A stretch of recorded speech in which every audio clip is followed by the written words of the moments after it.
Okay. Welcome to Real Herbalism Radio, recorded live at River Road Studios. Today's show is brought to you by Get Healthy Now with Candace. Get healthy now, not later, not before, already now, and not tomorrow, now, right? Okay, right now. If you'd love to do a consult and look at ways that you can get more healthy in your life, that you can improve your current feelings of wellness and lifestyle, give me a shout. You can look me up at gethealthynow.com or gethealthynowwithcandace.com. Mm-hmm. Okay. And Occupy Medical. Occupy Medical is changing. We have... What? Yes, I know. It's really weird, but I've always in the past said we're a street reach, and we're still doing street reach. We're just doing it in a different way. We have a place in Springfield, and we also have a clinic that we have opened and have been doing for the last couple of months in Eugene, and that's the street reach part where we're specifically working with people that are unhoused. The clinic that we have in Springfield is a building, and we have two suites of it. And one part is for hygiene supplies and food for people that are struggling. They can just come in and get whatever they need. Mm-hmm. And then we have the other part, which is the medical part with the herbal part of it, and then the counseling as well as the integrated health part. And that is just because we have a place, just like anybody that's coming out of being unhoused to being housed, they find all of a sudden all of these survival skills that they needed to have time for. They don't need to have time for it anymore because, they got four walls around us, and that's the same thing for us. So it's been great to be able to burst out and do a whole bunch more projects. So how can people contribute? Well, we are a 501c3, and that is there's a bunch of information that we have on Facebook and Twitter and on our website at occupy-medical.org. All right. And we're now, our next sponsor is Mud Paw Design House. It's, formerly Hunter Creation. This is the first time we're talking about it over the air, if you will. So Mud Paw Design House is a company that Candace and I run and own, and it is graphic design and website design. If you're looking for a website that will match your branding of your printed materials, we can help you out. Or if you have printed materials and need a website, we can help you out with that too. So let us know at mudpahdesignhouse.com. And that's a mud paw, like a dog paw. That's muddy. Design.com or mudpahdesignhouse.com. That's cute. Right. All right. And how about you, Sue? What about me? What do you bring to the table? What do I bring to the table? Well, I've got two. Should I just talk about the two things real quick? Sure.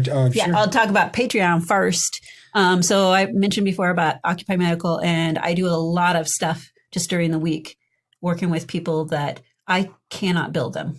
I just can't. They don't have any money. But being a community herbalist, the work, I've been doing this for so long, the work just has to be done. So I am asking for people to donate to my Patreon account so that I can continue working with people. And with that kind of sponsorship, that means that I could also continue training other folks that want to open up clinics like we have. And I've been doing that, and I've just been kind of doing it for free. So we need community herbalism in this country, and I am willing to be the voice of experience.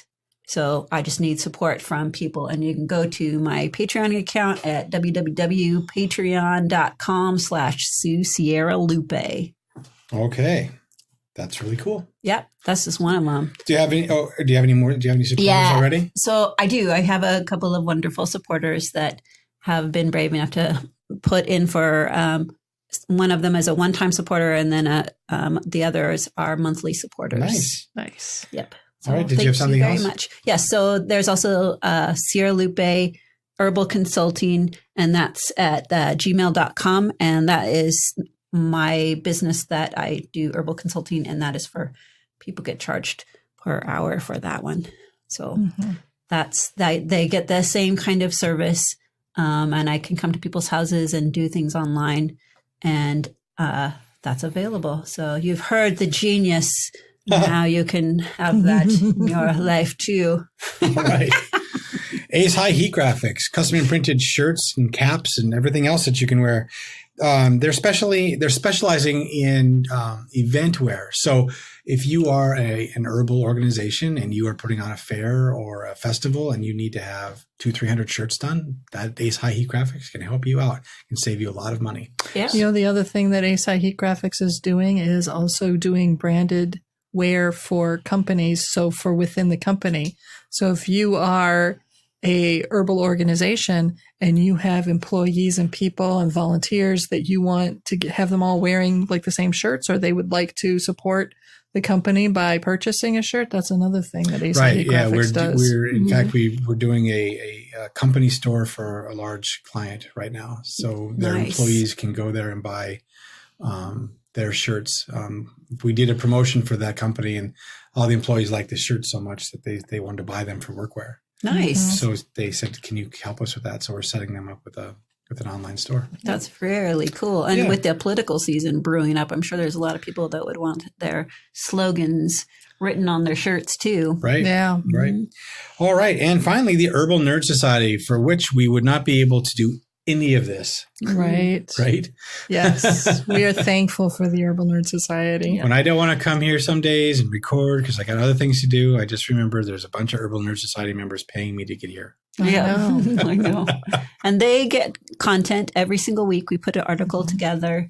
So above and beyond the more advanced herbal articles for the Herb of the Month, we also have access to all of the old podcasts from which we realized today we've done this for about 6 years now. So 180 episodes, 160 of which are in the backlog. So 160 episodes of podcasts that you can get a hold of if you're a Herbal Nerd Society member. And also you get an ad-free viewing experience. No pop-ups, no banner ads, no Google ads. It's just straight. Yeah. And the Let's Talk series, where we have a section where people can listen to some of our guests give specific information about their chosen topic. That's right.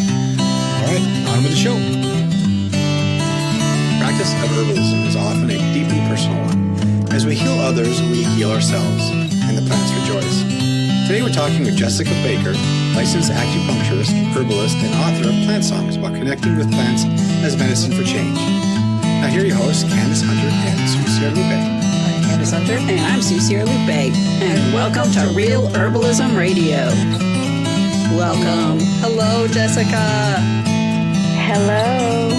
I am so glad you are here today. I'm very glad to be here. I really appreciate the opportunity to speak with you both. Oh, I saw your book when it came out about a year ago, and I was like enamored already. And I have read it cover to cover, devoured it, enjoyed it. It was awesome. So I want to thank you. I was so excited when you guys reached out and said, "Hey, we'd like to do an interview." Yeah, and you're no stranger to this whole interview process. You've been doing herbalism and promoting the natural healing practices that you partake in, as it were, for quite a while.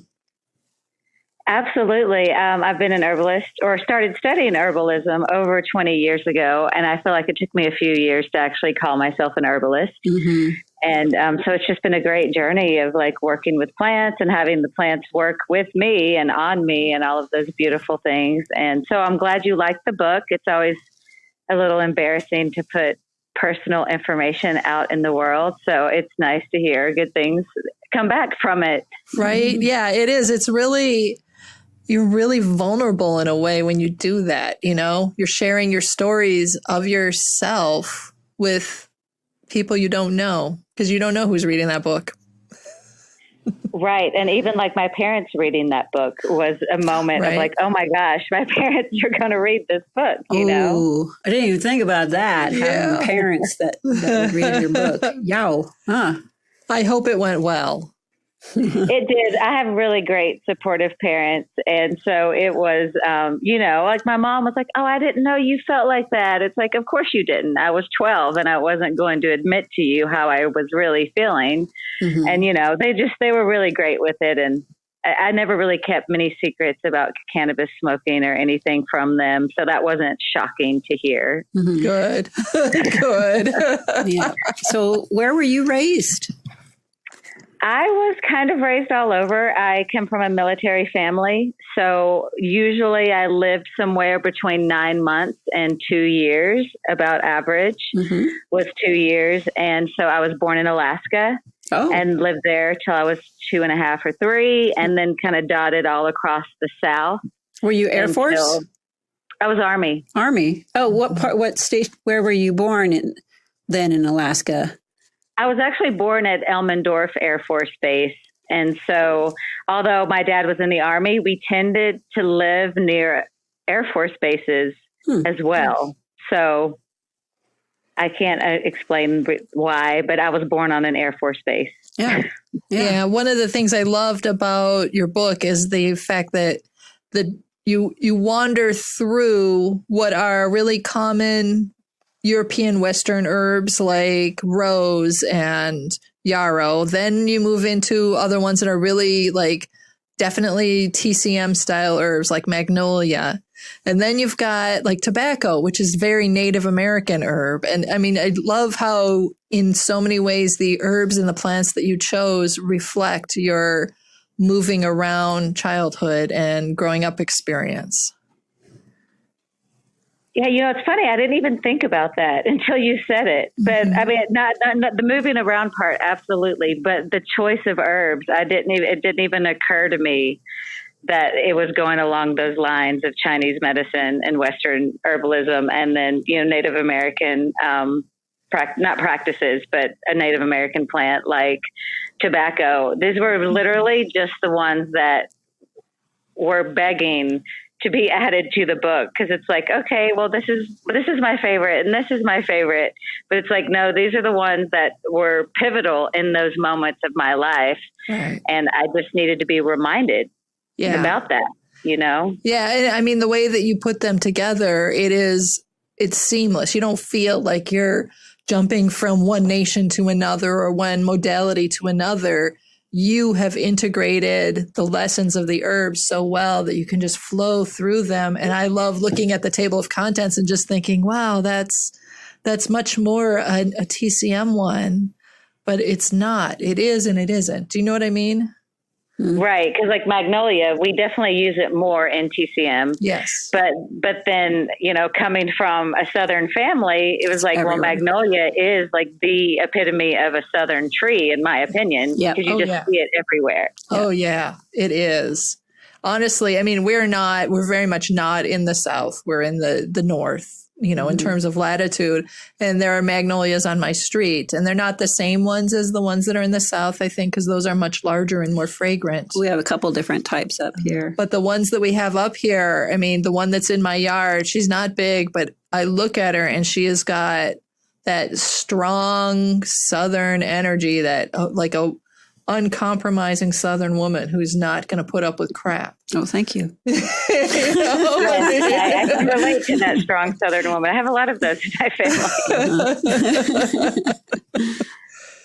Yeah, so you have, of course, we've talked about TCM. You've got such a wide range of modalities you've worked with. I mean, I want to hear about tuning forks.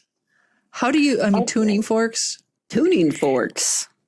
The tuning forks are amazing, and I've known about them for probably 10 years or so, but I never really thought that was something I was going to work with until I started getting sound healing sessions from other practitioners that weren't acupuncturists, and some of them used tuning forks and some used instruments or voice or other things. And then I was like, no, this piece of like sound as a harmonic medicine, and the basis of pretty much everything, if we want to go that deep and far with it, then it's like, this is something I really want to learn and practice. And so I've only studied one weekend course of acutonics so far. I want to do the whole series, but life gets in the way of of learning everything we want to. But it's incredibly profound. You can actually do it on acupuncture points with or without the needles. And you can also just scan the body with it. Sometimes I'll just scan the body with different frequencies or tones, and people are like, oh my gosh, you're not even touching me, and I'm getting these changes. And it's the frequency of the sound, that whether it's actually touching the body or not, people are getting are feeling changes. That is really, to me, that's really profound, in part because when I sit with the plant myself and I'm working on tuning in to the plant's energy and resonating with it, the idea of music is always like the frequency is always in my mind. And for me, when I'm listening to music or certain sounds, that sort of thing, I get pictures and images similar to when I'm sitting with plants. So I love that. I think it's cool. It's definitely cool. And I'm sure you've seen that machine that you plug into plants and then you can hear them singing. I love that instrument. Yes. Yeah. I think that's really, it's cool. So, especially considering that your book is called Plant Songs. Yes. And sometimes people are like, there's no music in here. And I'm like, well, a song is also a mantra. And these are my songs. This is the messages I've heard. But maybe your song that from Magnolia is going to be something totally different than mine. Yeah. And I'm definitely, I play musical instruments and things like that, but I'm not a musician enough to feel like I could actually write a song. And they've come to me more as like stanzas or poems more than songs. Yeah. Depending on the plant and what's going on. But yeah, I'm definitely too shy to write a song and put it in a book. I might write a song and not put it in a book, but to put that in a book, I'm not quite there yet. But you don't want to just break out into song right here? We can sing together? No? I would definitely, I love song circles. So yes, but I won't sing alone. Well, I know nobody wants to hear my voice. It's really not very melodious. Melodious. Thank you. Well, how did your friend? No. How did you go from being in the Army and running around this country to doing what you are today? Was this something that working with plants, is that something that you did when you were younger, more concisely? I know you've got some of this mentioned in your book, but for listeners, can you give us a little sample of that? A little sample story? Sure. As a child, I was not really, obviously not rooted at all. Mm-hmm. And so I don't feel like I had a deep connection to the land per se, because I just never felt at home anywhere. There was no home. And so my dad would do like square foot gardening, but we didn't own homes because we moved all the time. Mm-hmm. So he would start a garden and then we would leave. And so there was never, sometimes I would see things to fruition, but there was never this like longevity understanding of setting roots down. And so as much as like we loved plants growing up, that really was not a huge part of my life. I'm not that person who had I had my own innate connection to specific plants, like the magnolia tree in my grandmother's yard, mm-hmm. the pine trees on my grandfather's property, the oak tree in my neighbor's yard that I climbed every single day. There were things like that, but that deeper connection to nature, I did not have at all.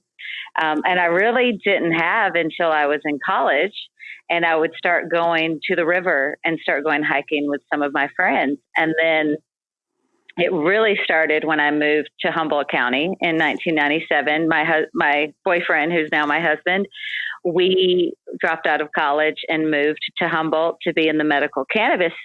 It was just a scene at that point. It was no industry. It was just, that scene that was brand new and everyone was excited about. Mm-hmm. growing cannabis there wasn't brand new, but the medical cannabis was new. And so it was really taking my very first herb class in Humboldt County that really brought this like aha moment of we are all connected to this earth and we're rooted in, and all, just that bigger understanding of just what our relationship to plants was my first inkling of like, oh, herbalism is this thing. Cause growing up, your mom, like I had a lot of yeast infections because I was always on antibiotics. And I remember my mom being like, I hear garlic pills will help you. So we would try garlic pills, or, because of my urinary tract infection, she would give me cranberry juice, but there was no like understanding of this is an herb and we're doing it this way. It was just somebody told me this might help you and we'll try it. But there was never consistency or herbalism in my family. Mm-hmm. Yeah, it was more like home remedies type of thing.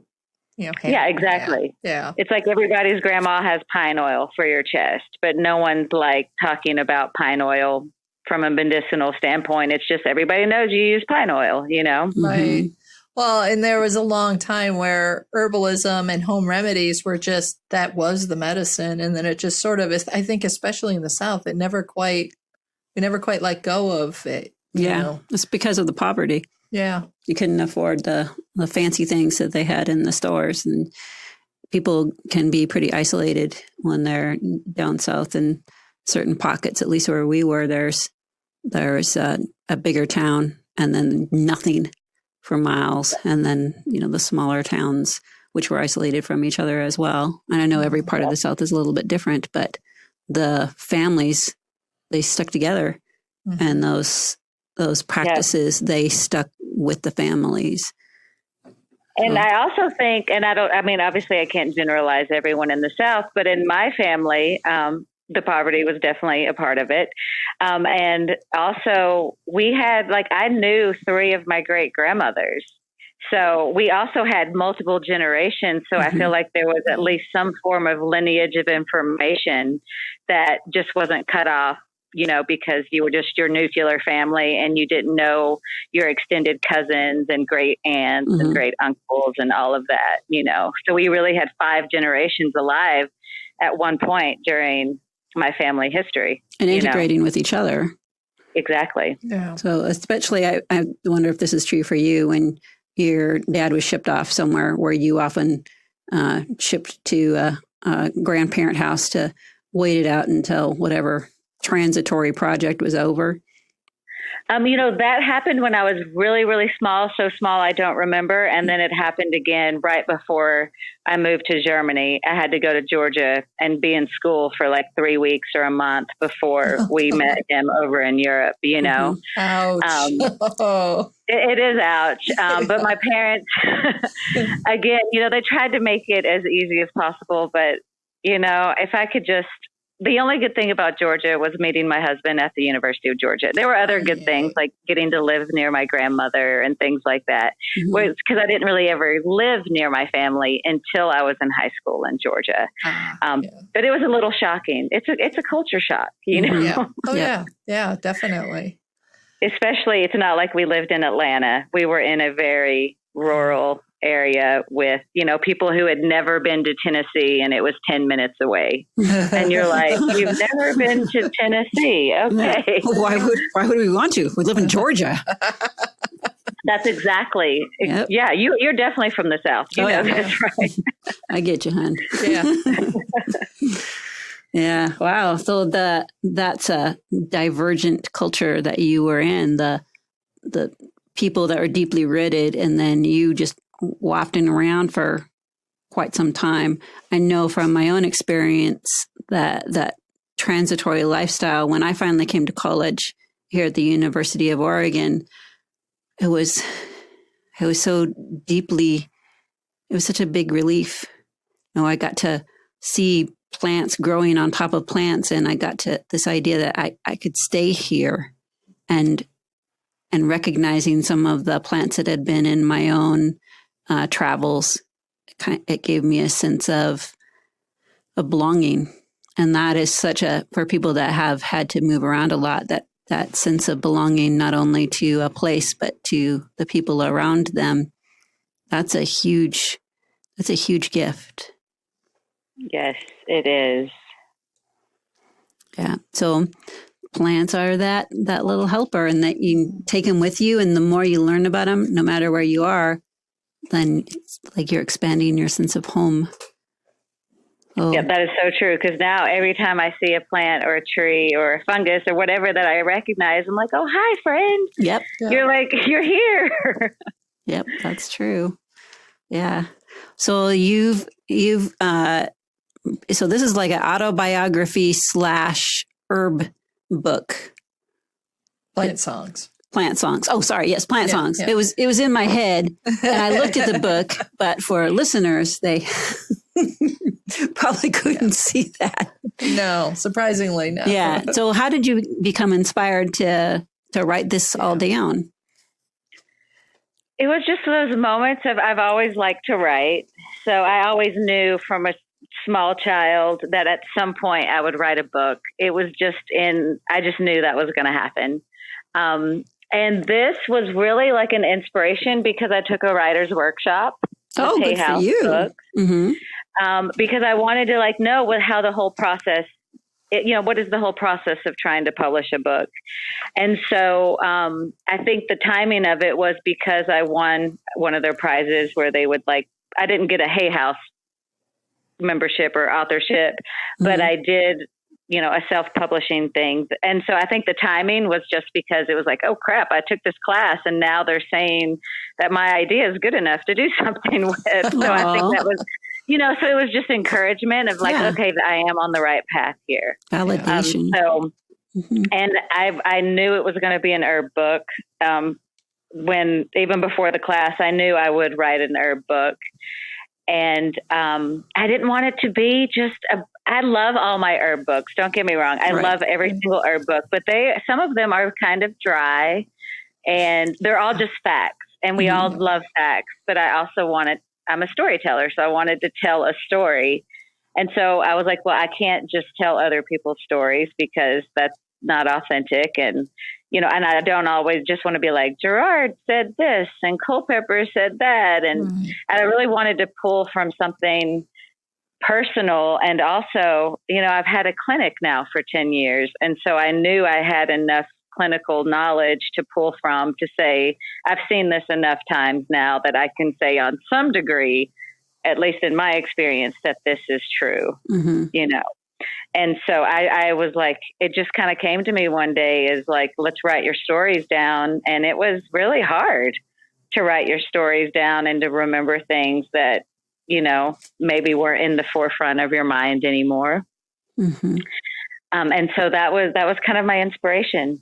If that even answered the question, I think it did. Yes. Yeah, it definitely did. Well, you have a lot of stories in there. Is there one that you'd be willing to share kind of a synopsis with our listeners to get them an idea of what you have in your book? Sure. I guess the one that I usually share because it's the first chapter is the Magnolia chapter. And the story in the Magnolia chapter really being a story about my maternal grandmother and the magnolia tree that was in her front yard. Because I did move around so much, my maternal grandmother's house was the only constant house that I really felt comfortable in and welcome in. I did have another set of grandparents that in Florida, my dad's parents, who weren't as welcoming and loving. So I didn't feel home at their place, even though it was also a constant. And so for me, this magnolia tree was the first thing that I always saw as I was driving up into my grandmother's house. Because it was in the center of her yard. And so just this idea of the magnolia being the one thing that kind of rooted me to the planet as a child. I was very in my head a lot. And so it was something that I could draw on. Like when I thought about my grandmother's house, the magnolia tree was always in my vision as a child. And then my big moment with the Magnolia of her really sharing her story with me, or her song with me, was when my grandmother died. And that was 2004, just a couple of months before I actually started acupuncture school. And I had spent on and off the most of 6 months being in Georgia, because I do have a large extended family on that side and we are really close. I just couldn't stay away, basically. And so I just kept going back to Georgia. And there was just something in me that was, I have to be there when my grandmother died. It was I couldn't not be there. So, of course, because the universe listens and knows where you need to be at that moment, I was there when she passed away. Mm. And all I could do was go into her yard and just stand by the magnolia. And that's when the magnolia tree was basically like, you gotta just breathe life in and breathe life out. And you have to transform your anger into love, and your fear into courage, and your despair into growth. And I was like, hold on, did that tree really just tell me that? Because I'd been an herbalist now since the late 90s, but I had heard, we all have these communications, but it was so loud and so clear. I was like, wow, no, she actually just said that to me. And this has been what she's been saying to my family for, however long she's been here in this yard. This has been what she's been transmitting to my family. Yeah. Because, all families have crap, but, there's a lot of despair in our family. And I just was like, wow, this is really powerful. This is amazing. So that's kind of the Magnolia story in a little synopsis. Mm-hmm. Yeah, that's it. It's beautiful. It's powerful how strongly the trees, all the plants, but trees especially, seem like they speak with such authority or clarity.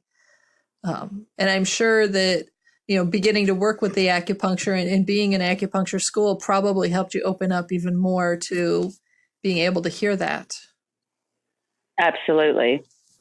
It's a place where you start to touch more of the energies of things. And when you start moving with touching energy and working with energy, it opens up another part of your mind. And just, your mind, but also like your spirit, right? There's just something like the clouds are lifted and everything is a little bit more clear. Yeah, there's a moment where suddenly you realize your mind and your spirit are one. They're two sides of the same coin, and they can communicate right through the middle of that coin. They can open up, and then suddenly there is no coin. You know what I mean? Yep. Absolutely. I think the phrase is, there is no spoon. There's no spoon. Exactly. But if there's nothing, it can be a coin or a spoon, right? That's right. That's right. Just have to get our Matrix quote in there somewhere. Yeah. It's the blue pill. The blue pill, I like the magnolia is one of my favorite plants. I was glad that you opened with it. The textures that I'm a tactile person, and you've got the fuzzy leaf, the shiny, leathery leaf, the fragile blossoms, the rugged, flaky bark. All the smells of it are different depending on what part of the tree you're looking at. And then, of course, the smell, you'll know what I'm talking about when I say this. And on a hot day, when you go under the tree, you know what I mean? It's just different that once you're out in the sun and then you're under the tree, there's just a scent that rises up. I find that, you know what I mean? Yep, I do know what you mean. Yeah. And it's not, and like you said, it's not the same thing that you smell on the breeze. Right. Yep. Mm-hmm. Yeah, it's collected under the shade of that tree. I know. Almost, because it does get so sticky hot in the South. It's almost sometimes overpowering, like nauseating, and not as pleasant as it is when it's wafting through the breeze. Right. At least for me, sometimes it's like, oh my gosh, this is almost too much. Yeah. But I'm sensitive to smells, so. Yeah. Well, and all of the different magnolias, they all work with the lungs and the stomach pretty much, or stomach spleen in the case of the Magnolia grandifolia, southern magnolia. Mm-hmm. But I mean, that's I can see where that could become overwhelming if you have too much of it. Oh, yeah. Which is true for Southern culture, too.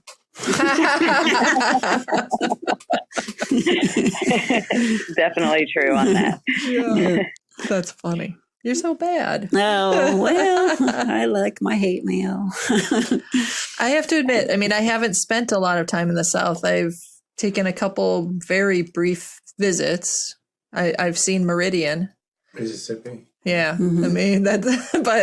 But I've spent most of my time in the North. Just that's where I was born and raised, and my ancestors all came from more northern-like climates in European, Europe. yeah. Mm-hmm. Yeah. So the Southern culture to me is completely foreign.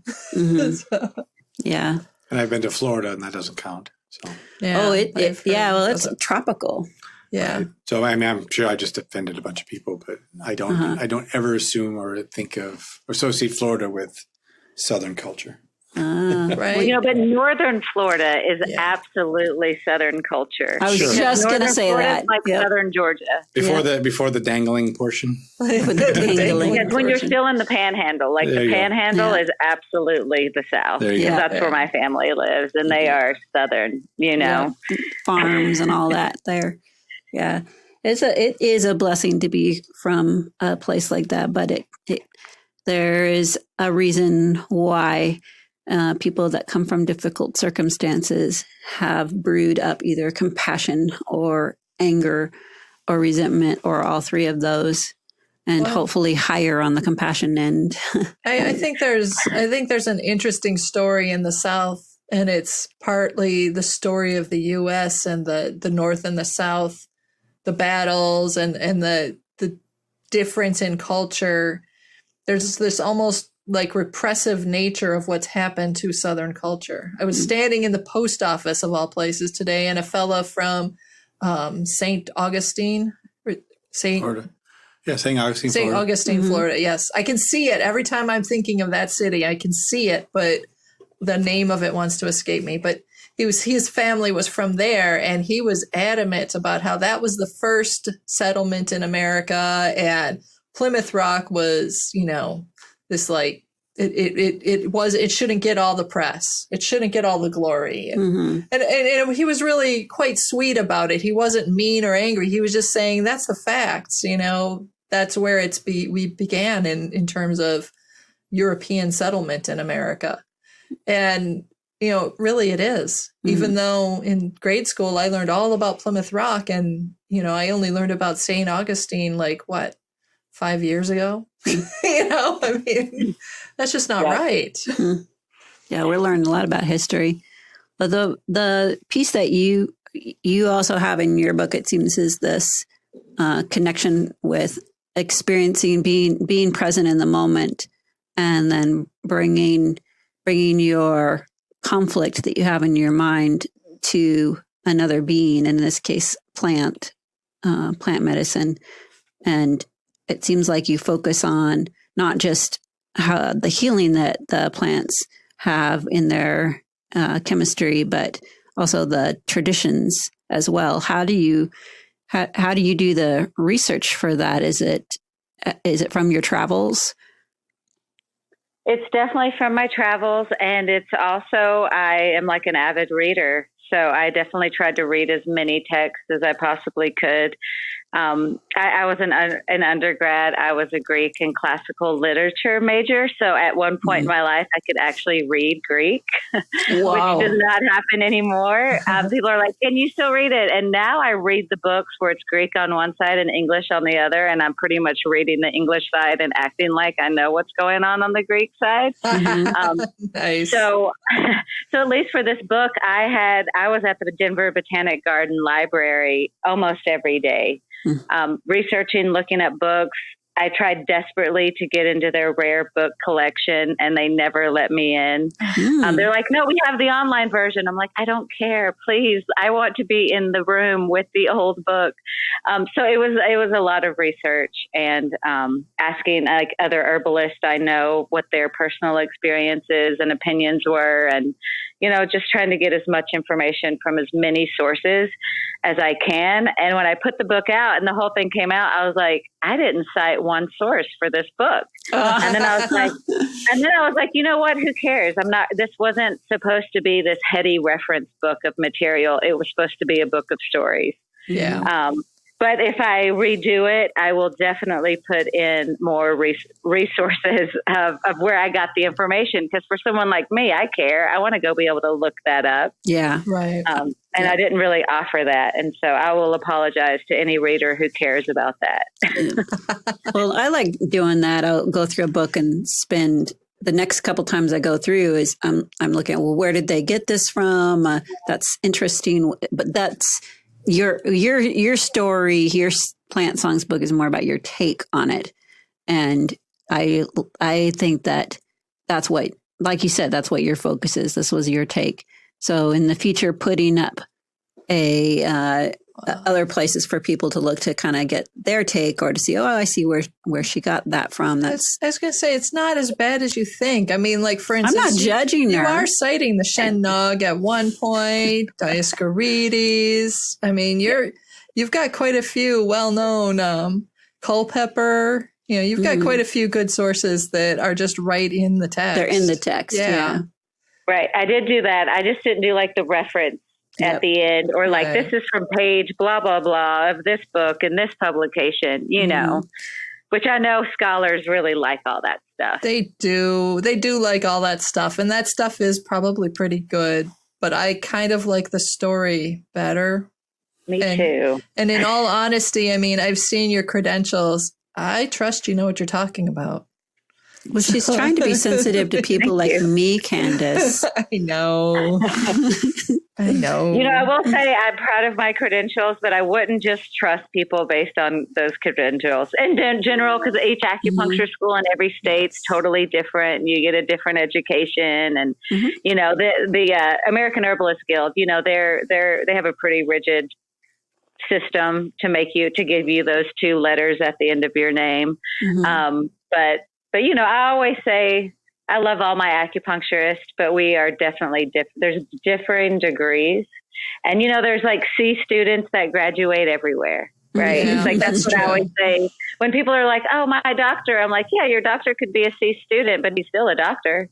Right. That is true. And I mean, I was not a C student, so I will say that. But yes. And I have to admit, I mean, a lot of the plants that I have connections with, what you've written about resonates for me. So it works. Good. Yeah. I mean, because some of these are the universal truths. Even if I just use my language to describe it, you can have a similar feeling, but you wouldn't necessarily use the same words. Right. But it's like you said, it's that resonance. It's like, no, that's when there's truth in there. Mm-hmm. Yeah. Yeah. And I love the fact that you do a wonderful job of including things like the meridians and the elements and all of that, especially for some of the less, shall we say, traditional herbs like psilocybin. Psilocybin. Psilocybin, I yes. always say it wrong. You're just using your northern accent. Freaking magic mushrooms, man. Yeah, you can call it whatever you want. They don't care as long as you keep going back, right? Say that again. I always want to call them psilocybin. Well, because they are silly, right? They are silly. They're the magic mushrooms, right? Hey, what's the proper way? Psilocybin. Yeah. Wow. I know. Like it's not a plant, but anything that you're digging around in horse poop or cow poop for, you gotta get a little wonder. Flexibility. Yeah. Is that I said poop instead of the other thing. I'm really Yeah. proud of myself, Patrick. You don't have to bleep it out. But geez, I just said shit. Well, God, see, I can't win. I cannot win with these guys. So much for keeping it clean. Yeah. Maybe the worst. Wah, wah. Oh, well, thank you very much for being with us and talking about your wonderful book that you have here and what brought you to herbalism and the healing path that you have. And I look forward to hopefully talking to you again in the future. Can you tell people where they can reach you? Yes, people can reach me on my website, bakerbotanica.com. And then Instagram, I'm also like Baker_Botanica. My Facebook page, I'm not, maybe not daily on there, but I do try to have a good presence on there. And that's Jessica Baker, LAC. And I'd give you my phone number, but really I can give you my email address. It's probably going to be better because I travel a lot, so my phone's not always on. Right. Is that on your website? You know, I actually don't have my email address. There's a place on my website where you can send me a message. Yeah, that might be safer for folks. Yeah, that might be the easiest. Okay. And you also have videos. I have videos on my YouTube channel. Yes, thank you. I always forget about that. The videos are a labor of love and hate at the same time. The videos are the hardest for me to do. I'll talk all day, but to be on a camera, I'm like, Urgh. Yeah. So on YouTube, if you put in Jessica Baker Herbalist, that is the best way. I can't seem to find an easy way for people to find me on YouTube. I'm sure there's some SEO thing I'm not doing properly. But if you just put in like Jessica Baker Herbalist or herb videos, I will show up. Okay. Could you also mention your podcast? And my podcast is called The Herb Walk with Jessica Baker. And it's also a blog. So it's a blog and a podcast. And I interview all sorts of cool people. Mindy Green. I interviewed my very first herb teacher, Jane Bothwell from the Dandelion Herbal Center. And sometimes I don't interview anybody and I just talk about Chinese medicine or the elements. I just did one recently on the energetics of Chinese herbs. So we just go over the taste, you know, because everyone's like, what do you mean the taste of the herb? So we go over taste and temperature. Nice. Interesting. Wow. And then, of course, your new book, Plant Songs, Reflections on Herbal Medicine, which is, published by, I'm going to read this without my glasses. Balboa Press. Balboa Press, Division of Hay House. Yep. So they're like the self-publishing wing of Hay House. Is who Balboa Press is. Nice. Well, thank you again for being on our show and for sharing with us. And as always, put an herb on it. Statements made about herbs and products on this podcast have not been evaluated by the United States Food and Drug Administration, FDA, and are not intended to diagnose, treat, cure, or prevent disease. All information provided on this podcast or any affiliated websites is for informational purposes only and is not intended as a substitute for advice from your physician or other healthcare professional. You should not use the information on this podcast and its affiliate websites for a diagnosis or treatment of any health problem. Always consult a healthcare professional before starting any new vitamin supplements, diet, or exercise program before taking any medication.